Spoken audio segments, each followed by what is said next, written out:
ஆன்மீக நண்பர்கள் அனைவருக்கும் அன்பு கலந்த வணக்கங்கள். இன்றைய தினம் ஆன்மீகம் சம்மந்தமான விடயத்தில் நாங்கள் என்ன பார்க்க போகிறோம் அப்படின்னு சொல்லி பார்த்தீங்கன்னு சொன்னால், நல்ல வேலை கிடைக்கணும் அப்படின்னு சொல்லி எல்லாருமே ஆசைப்படுவாங்க. அப்படி நல்ல வேலை கிடைக்கணும் அப்படின்னு சொல்லி நம்ம பிள்ளையார் வழிபாடு எப்படி செய்கிறது அப்படின்றத பார்க்கலாம். புதன்கிழமை இந்த மாலையை வந்து விநாயகருக்கு கட்டி போடுங்கள்.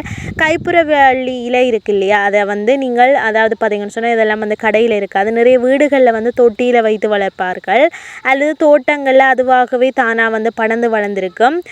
சளிக்கு கூட இந்த கைப்புறவள்ளியில் சிறந்தது. கைப்புறவள்ளி செடியிலிருந்து 21 இலைகளை பறித்து தண்ணீரில் கழுவி ஒரு மஞ்சள் நிற நூலால் மாலையாக கட்டி விநாயகருக்கு போட்டு விளக்கேற்றி வழிபாடு செய்தால் நல்ல வேலை சம்பந்தப்பட்ட பிரச்சனைகள் தொழில் சம்பந்தப்பட்ட பிரச்சனைகளும் உடனே சரியாகும் என்பது நம்பிக்கையாக இருக்கிறது. ஒரு புதன்கிழமையும் இந்த வழிபாட்டை நீங்கள் மேற்கொண்டாலும் போதும், உங்களுடைய வேண்டுதல் நிறைவேறும். இந்த மாலையை கட்டி அரச மரத்தடியில் உட்கார்ந்து இருக்கும் பிள்ளையாருக்கு உங்களோட கையாலேயே கொண்டு போய் போடலாம் என்பது உண்மையான விஷயம். இந்த இலைகள் உங்களுக்கு கிடைக்கவில்லை அப்படின்னு சொன்னால் என்ன செய்வது அப்படின்னா, 21 செவ்வாழை பழங்கள் இருக்கு இல்லையா, அதை வாங்கி இதை கொஞ்சம் தடிமான கயிற்றால் மாலை போல கட்டி பிள்ளையாருக்கு செலுத்துவதன் மூலமும் வேலை சம்பந்தப்பட்ட பிரச்சனைகள் தீரும். ஆனால் இந்த செவ்வாய் பழத்தை நீங்கள் மாலையாக போட வேண்டும் என்றால் தொடர்ந்து 21 வாரம் புதன்கிழமைகளில் செவ்வாய் பழத்தை கொண்டு பிள்ளையாருக்கு மாலையாக போட்டு விளக்கேற்றி வழிபாடு செய்ய வேண்டும்.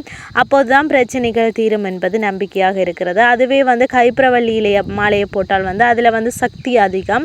ஒரு வாரத்திலேயே உங்களுடைய பிரார்த்தனைகள் நிறைவேறும். இந்த 2 வழிபாடுகளும் உங்களுக்கு எது சௌகரியமாக இருக்கிறதோ அதை நீங்கள் பின்பற்றி பலன் பெறலாம். விநாயகர் மிக மிக எளிமையானவர். தூய்மையான மனதோடு நீங்கள் உண்மையாக பக்தியோடு அவர் முன்பாக போய் நின்று 3 தரம் தோப்புக்கரணம் போட்டு உங்கள் பிரச்சனைகள் சொல்லி வேண்டுதல் செய்தாலே அவர் கண்டிப்பாக நிறைவேற்றி கொடுப்பார். அதிலும் நான் மேல் சொன்ன இந்த 2 பரிகாரங்களை நீங்கள் செய்தீங்கன்னு சொன்னால் கண்டிப்பாக உங்களுக்கு நிச்சயம் நன்மைகள் கிடைக்கும் அப்படின்னு கூறிக்கொள்கிறேன்.